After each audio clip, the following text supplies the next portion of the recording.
ऐसा नहीं कि आप जो कर रहे हैं कोई देख नहीं रहा, कोई हिसाब किताब नहीं, जो कर रहे हैं अवश्य में भोक्तव्यम। बहुत जीव स्वयं नित्य निरंतर कर्मों के जाल को रच रहा है और अपने आप को बांध रहा है। आपको मुक्त होना है, बंधना नहीं है। जीव का जन्म कर्मों के अनुबंध से होता है, कर्मों के बंधन से होता है, और उसको अपना ऋण चुकाना होता है।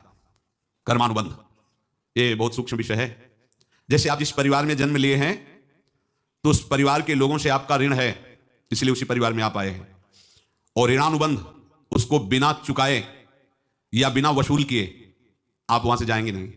आपको लेना है तो वसूल करना है और देना है तो चुकाना है। ये पूर्व के जन्मों से निश्चित किया गया है। जैसे किसी के यहां पुत्र हुआ, जन्म से ही पैसा खर्चा शुरू हुआ, तुम्हारे कर्म का फल है। या ऐसे शक्तिहीन बुद्धिहीन ऐसे पागल, तुझे जीवन सेवा करो, तुमसे अपना हिसाब चुकाने के लिए वो आया है। अब परिवार के जो सदस्य जुड़े आके, मतलब पत्नी आते ही पूरी हृदय में आनंद, परिवार में आनंद, और जीवन भर वो आनंद ही सुख देने के लिए उसका जन्म हुआ। वो अपना ऋणानुबंध मुक्त, और आते ही भयंकर क्लेश खड़ा कर दिया, बीच में दीवार और झगड़ा वैसा, फिर अतरे दिन मारपीट शुरू, कलह अशांति, पूरा जीवन नर्क हिसाब करने आई है। यहां ऋण चुकाए बिना कोई जा नहीं सकता, ऋण चुकाना पड़ेगा।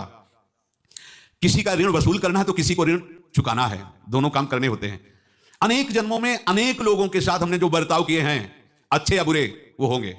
अब किसी आदमी को हम जानते नहीं, अचानक मिला, अचानक टक्कर लगाओ, मार पीट गाली गुप्ता सब कर दिया, चुपचाप सह लो। क्यों? ये आपका हिसाब है, पूर्व का हिसाब। हमारा उससे कोई द्वेष नहीं, कोई संकल्प नहीं। अचानक घटना घटी और हमसे द्वेष करने लगा, हमें पीटने लगा, हमें गालियां दे, ये हिसाब है, चुपचाप सह जाओ। अपने घर का भाई ही भारी दुश्मन बन गया और क्लेश, हिसाब है। एक प्रभुदत्त ब्रह्मचारी जी की वाणी में पढ़ा था, एक महात्मा जी भ्रमण करते थे तो उस समय असरफियां चलती थी, मोहरे असरफियां, तो उनको भेंट में देते लोग। तो या तो ठाकुर सेवा में लगे तत्काल, या संत सेवा में तत्काल लगे। उसका संग्रह करके डोलना ये ठीक नहीं है, बैरागी के लिए सिद्धांत में ये ठीक नहीं है।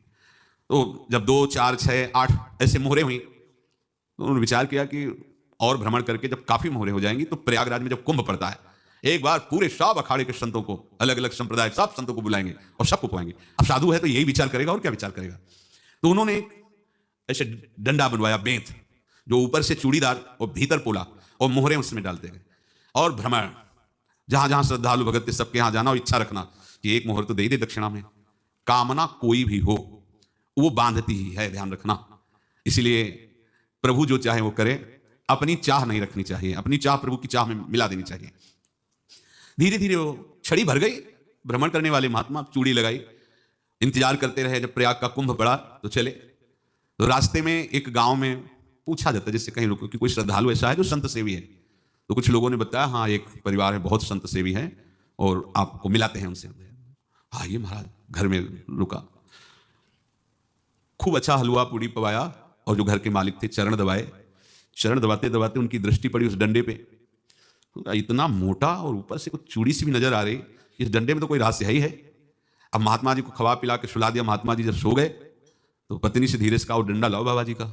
डंडा, और चूड़ीदार जो ही खोला पलटा है तो सैकड़ों मोहरे। ऐसे संत रोज पधारे भगवान, तुम आनंद हो जाए फिर क्या।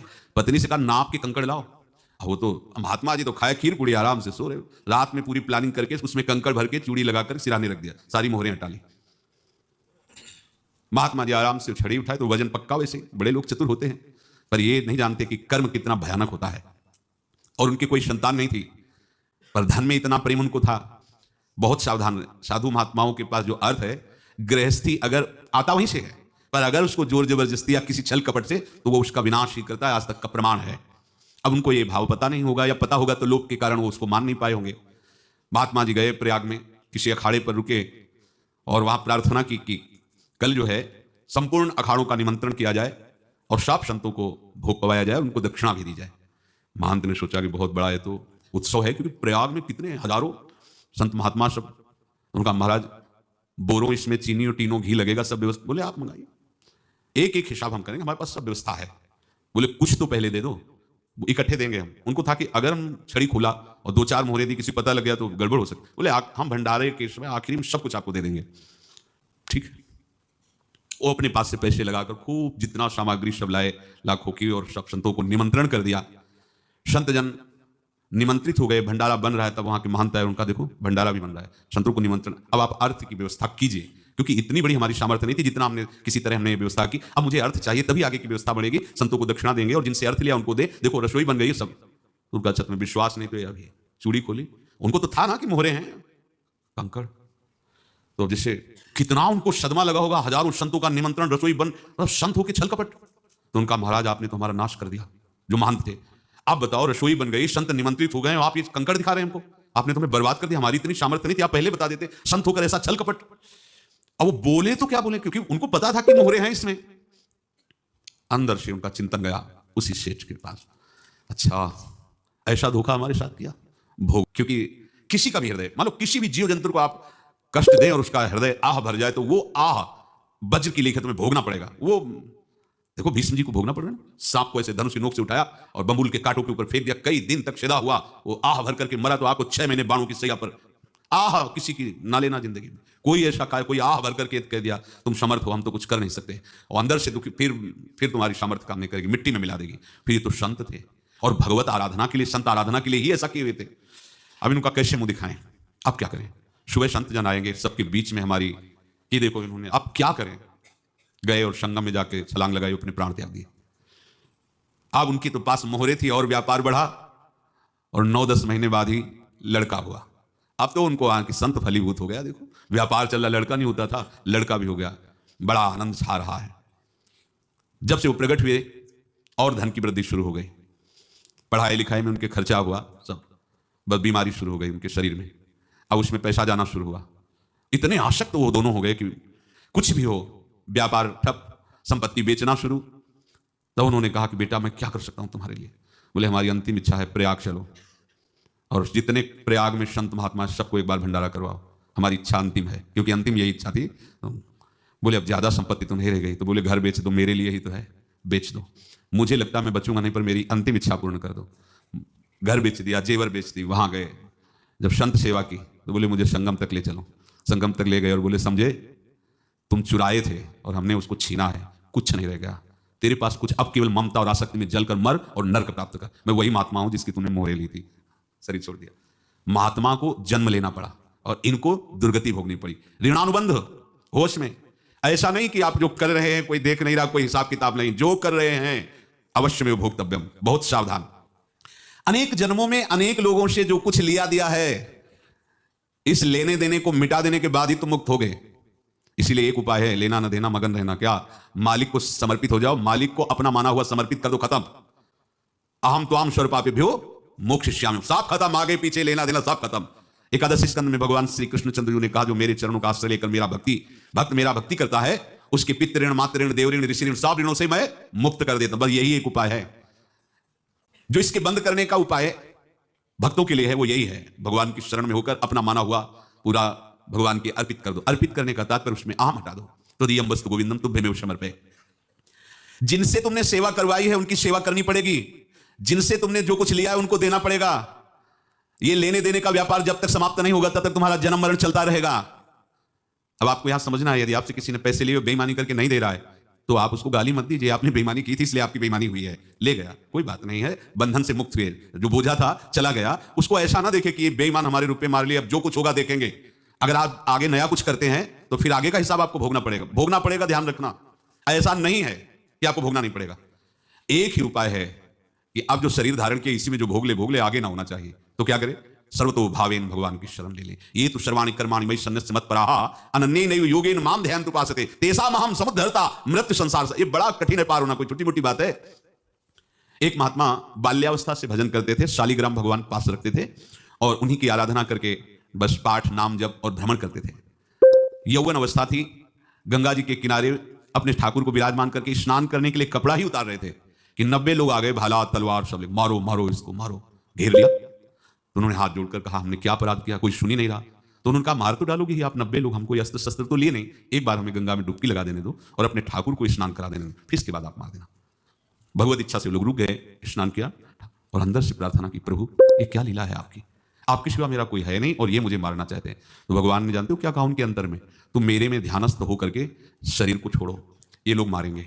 ये मेरे भजन का फल है कि तुम्हें 90 जन्म नहीं लेना पड़ेगा, एक ही जन्म में 90 मिलके। तुमने 90 हिंसा की थी पूर्व में, तो तुम्हें 90 बार जन्म लेना होता और एक एक करके ही मारते। ये मेरे भजन का प्रताप है कि एक बार में ही 90 का हिसाब हो जाएगा। तुम आंख मूंदो, मेरे ध्यान में मगन रहो, मेरे प्रताप से तुम्हें कोई चोट नहीं होगी और स्वाभाविक मूर्छावस्था में प्राण तुम्हारे छूट जाए। ऐसा ही हुआ, ऐसा हुआ। तो ये बात समझ लो कि ये जो कर्मानुबंध है, ऋणानुबंध है। आप देखो, अगर शाप महात्माओं ने दिया कि तुम्हारे वंश का इससे विनाश होगा, तो भगवान भी परम धाम जा रहे तो उसी कील से, बाण की नोक में जो मछली लील गई थी छोटा कण, उसी शिव की नोक बनाई और उसी नोक प्रहार किया। भगवान के श्री चरण में वही बाण की नोक लगी और भगवान स्वीकार किया ना। भगवान का बड़ा लीला विचित्र है। अगर छुप करके उधर रामावतार में बात, तो इधर ऐसे स्वीकार किया भगवान ने। ऐसा कहीं नहीं दिखाया कि मैं भगवान हूं तो मैं अपने लिए, ऐसा नहीं दिखाया। नारद जी का हित किया पर नारद जी ने श्राप दिया तो भगवान ने स्वीकार किया। बंदरों ने ही सहायता की, जैसा बोले थे वैसा। ये लीला इस शरीर में भोगनी पड़ेगी। हाँ, ज्यादा को कम में भुगता देंगे, पर अब अगला शरीर ना मिले इसके लिए सर्वतोभावेन भगवान के आश्रित हो जाए। जैसे आपने दुकान फैला रखी है तो उसमें दो काम होते हैं, लेना और देना।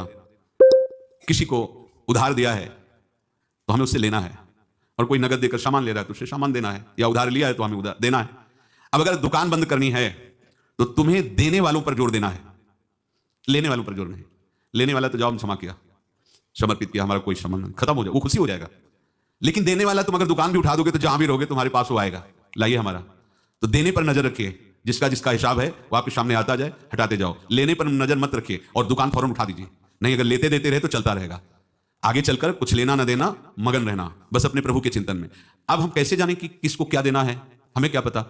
तो हम पूरा हिसाब जिनको पता है उनको दे देते हैं, समझ रहे हो, उनको पता है क्या लेना है क्या देना है, तो इनके पास पहुंच गया, सरकारी हिसाब से सब बराबर कर देंगे। हमको अपनी जिम्मेवारी इनकी चरणों में समर्पित कर देना है, तभी हम जीवन मुक्त होंगे। ये रहस्य की बात है। प्रभु कह रहे हैं, यस्य सर्वे समारंभाः काम संकल्प वर्जिताः ज्ञानाग्निदग्ध कर्माणं तमाहु पंडितम बुधाः। जिसके संपूर्ण कर्मों के आरंभ संकल्प और कामना से रहित हैं तथा जिसके संपूर्ण कर्म ज्ञान रूपी अग्नि से जल गए हैं, उसको ज्ञानी जन भी पंडित कहते हैं, बुद्धिमान कहते हैं। पूज्य श्री भाई जी महाराज कह रहे हैं, जैसे वहां ज्ञानाग्नि से दग्ध कह रहे हैं, तो अपने वृंदावन वासियों का प्रेमाग्नि से सब कर्म संस्कार दग्ध होते हैं। जिस समय आपके हृदय में भगवत प्रेम का प्रादुर्भाव होगा तो लेश मात्र कभी तुम्हें दुख नहीं भोगना पड़ेगा, हाँ सुख।